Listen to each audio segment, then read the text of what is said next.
Pensemos ahora en otro personaje, ampliamente conocido como Juan el Bautista.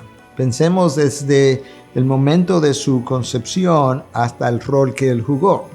Juan el Bautista, hijo de Elizabeth, hijo de Zacarías, uno de los sacerdotes que servía en el templo, en una de las divisiones sacerdotales, ¿verdad? De 24 divisiones sacerdotales que Israel tenía en ese momento para servir en el templo, Zacarías pertenecía a una de ellas.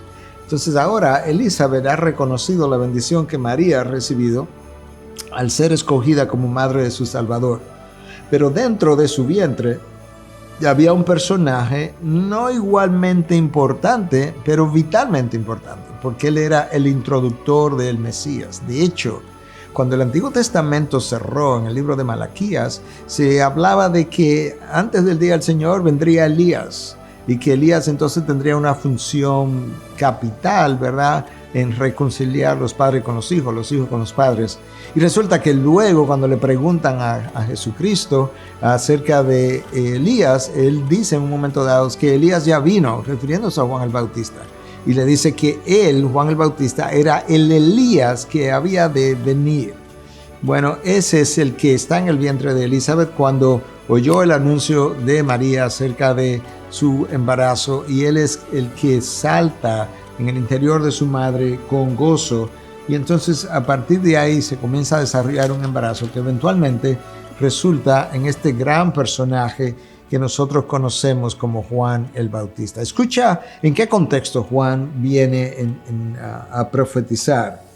Lucas 3 nos recuerda la ocasión en la que Juan el Bautista inicia este ministerio. Escucha, en el año 15 del imperio de Tiberio César, siendo Poncio Pilato gobernador de Judea, y Herodes tetrarca de Galilea, y su hermano Felipe tetrarca de la región de Iturea y Traconite, y Lisanias tetrarca de Abilinia, durante el sumo sacerdocio de Anás y Caifás, vino la palabra de Dios a Juan, hijo de Zacarías, en el desierto.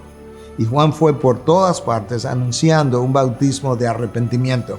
Es interesante que Lucas escoge 7 personajes, como dirían en inglés, 7 who is who, 7 VIP, personajes importantes, y como quien no quiere las cosas, dice, en medio de ellos viene este siervo diminuto, desconocido, Juan el Bautista, y comienza a anunciar el evangelio de arrepentimiento. Evangelio es buenas nuevas, las buenas nuevas de perdón de pecado, que tendría que darse vía el arrepentimiento de pecadores a una oferta que Cristo haría por parte de lo que fue precisamente lo que hoy nosotros conocemos como el evangelio.